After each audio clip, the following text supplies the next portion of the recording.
Tesoros del Ñelol. Hola, mi nombre es Sibile, soy diseñadora, pero ceramista de corazón. Crecí acá en la Araucanía y como seguramente muchos de todos ustedes, cuando chica, cuando todavía no existían las redes sociales, el Instagram, los celulares, yo jugaba con el barro al lado de un río o al lado de un canal, haciendo pequeñas figuritas que después animaba con tremendas historias mágicas. Pasó el tiempo y por supuesto estas historias se fueron olvidando y crecí. Y por esas cosas de la vida, en un momento donde tenía una salud un poco inestable, estaba viviendo en Canadá y tomé unas clases de torno alfarero. El momento que me senté en este torno alfarero, cuando sentí la tierra entre mis manos, el agua, la velocidad, me conecté con esos momentos de niñez, que yo he escuchado que muchos alfareros han sentido también esa sensación de tierra, esa sensación de conexión.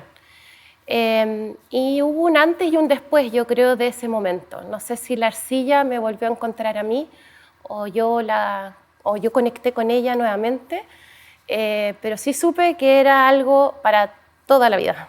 Y de un momento al otro me transformé en alfarera. Y claro, fui buscando profesores, distintos maestros. Tuve varios maestros occidentales, profesores que más bien estaban dedicados como al producto, al objeto final, que saliera algo bueno del proceso. Y tuve un maestro en especial que fue un maestro japonés que le da gran importancia no al objeto final, sino más bien al proceso. El torno alfarero, si alguno de ustedes se ha sentado, es algo difícil de hacer, no es fácil. Es complejo, es frustrante y requiere mucha paciencia. Y este maestro me enseñó eso, me enseñó no solo a generar o crear objetos, sino que me enseñó a aprender haciendo. Me enseñó que un proceso bien hecho es un proceso que normalmente tiene un buen resultado. Cuando yo miro hacia atrás a esta etapa de vida, yo creo que la apertura no solo fue al volver a hacer con las manos, al volver al trabajar en el torno, sino que fue un encuentro quizás con algo que yo había estado sintiendo desde mi niñez, pero que no había tenido bien relacionado en mi vida. Y es justamente eso lo que les quiero conversar hoy. No les quiero contar de mi taller o lo que hacemos en el taller, que quizás sería como un poco lo obvio, sino que más bien quiero contarles de un proceso bien personal que yo he podido ver a través de este hacer en el torno. Y como les contaba, el trabajo en el torno es complejo y una de las cosas muy bonitas que sucede en el torno es que uno trabaja las piezas desde el interior al exterior. Uno genera un vacío y a través del vacío uno va creando la pared de la vasija. Eso es como bien como la vida, ¿cierto? Una metáfora encuentro yo. Y cuando me di cuenta de eso, y a través de todos estos años trabajando en mi taller, haciendo clases, me di cuenta que estas etapas del torno que me había enseñado este maestro japonés más bien ligado a la técnica, se fueron interiorizando en mi vida más allá del objeto de producción. Casi se fueron como convirtiendo como en un mantra. Entrar, abrir, subir y crear. Y me cuesta hablarlas sin poder mostrarlas con las manos, porque en verdad yo lo que he aprendido es a través desde el hacer, desde la inteligencia corporal, y luego eso lo he podido ir racionalizando. Hay distintas formas de inteligencia y bueno, y esa es yo creo que la que yo manejo, entender a través del hacer. Entonces, quiero compartir con ustedes, no como una receta, sino más bien como un proceso que yo trabajo en mis procesos creativos, que es a través de este centrar, abrir, subir y crear. El primer proceso, entonces, es centrar. Y centrar, yo tomo esta arcilla y la pongo en la parte de arriba del torno.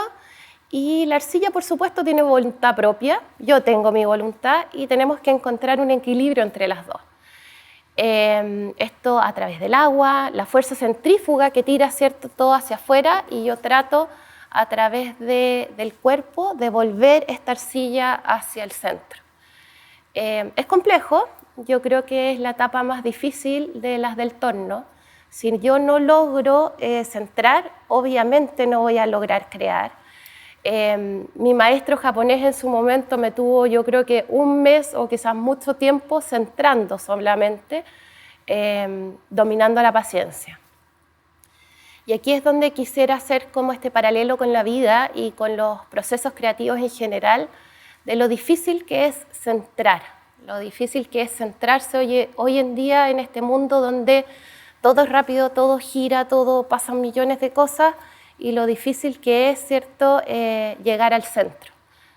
Y entender que sin llegar al centro está difícil construir. En el momento que yo por fin logro centrar esta arcilla y que no se mueve para ningún lado, y que yo la siento también en el torno, en la mitad, yo voy a poder seguir. Y el segundo paso es abrir. Y para abrir yo tengo que primero sentir que está centrado y luego tomo mi pulgar y simplemente hago una presión hacia abajo y abro. Esto también es bien metafórico en la vida, porque en el abrir uno se encuentra no siempre con situaciones positivas. Uno se encuentra en la vida de repente con muchas cosas negativas, como decía Jung, muchas veces con las sombras también, pero que es necesario también darse el tiempo de abrir, y en un proceso creativo también de encontrarse quizás con situaciones las que no son obvias y dejarse asombrar quizás por eso lo que encuentro adentro. Yo lo visualizo, como les digo, mucho a través de la inteligencia que me ha enseñado las manos, pero un poco como en el acto de abrir uno se encuentra con uno no sabe con quién, ¿verdad?, pero con algo abajo. Y luego, cuando ya tengo el abrir, puedo subir. Y para mí el subir entonces es meter una mano dentro de la vasija, una por fuera, y generar una presión bastante. Tiene que ser coordinada, no puede ser descoordinada, tiene que ser todo el cuerpo de forma muy coordinada hacia arriba. Esta presión, como les decía, tiene que ser muy coordinada a través de todos los sentidos del cuerpo. En el torno trabaja la visión, ¿cierto? Trabaja el cuerpo, trabajan las piernas también porque tiene una velocidad. Y si uno hace un pequeño movimiento muy fuerte, quizás del interior al exterior o al revés, como tengo una mano adentro y una mano afuera, este objeto nuevamente se va a volver a descentrar. Y ya se imaginarán entonces el paralelo con la vida. En el crecer uno cree que siempre es algo obvio, algo que uno lo tiene claro, pero el crecer no es fácil. El crecer es encontrar en el momento que bajé con qué quiero crecer, qué elementos necesito para crecer, y entender que la fuerza viene desde el interior, pero quizás también del exterior, y que es una fuerza coordinada.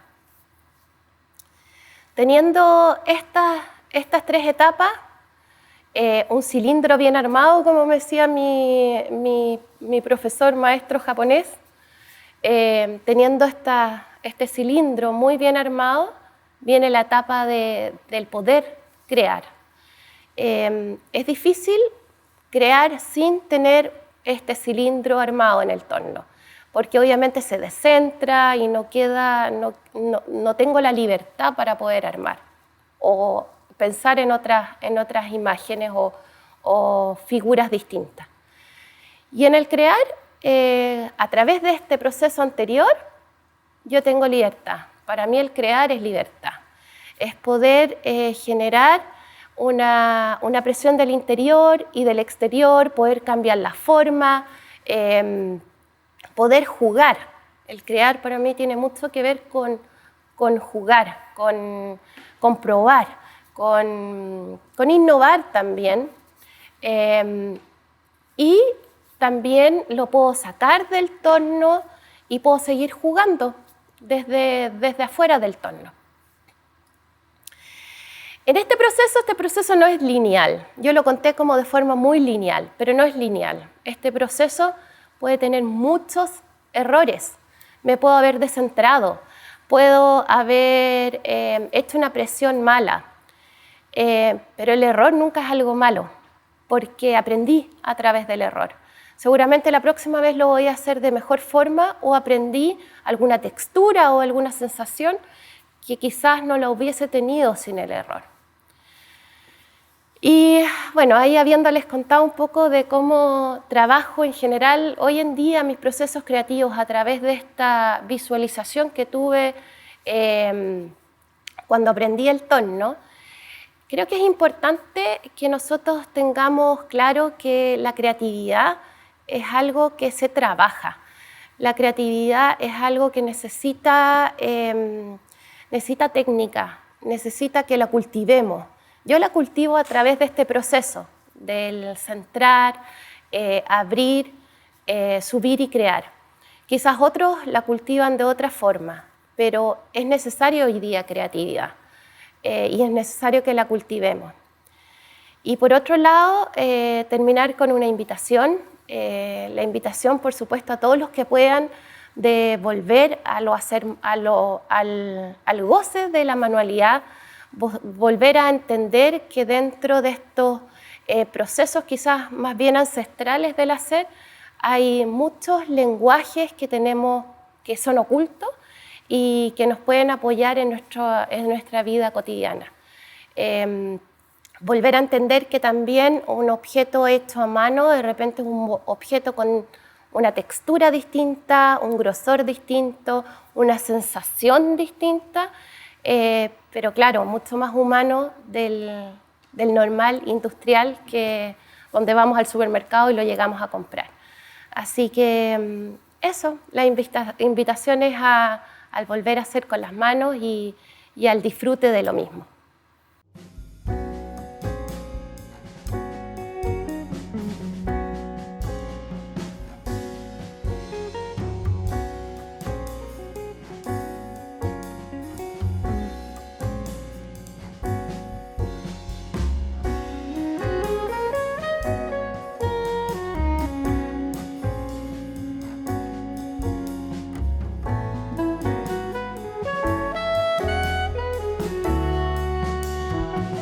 Tesoros del Ñelón.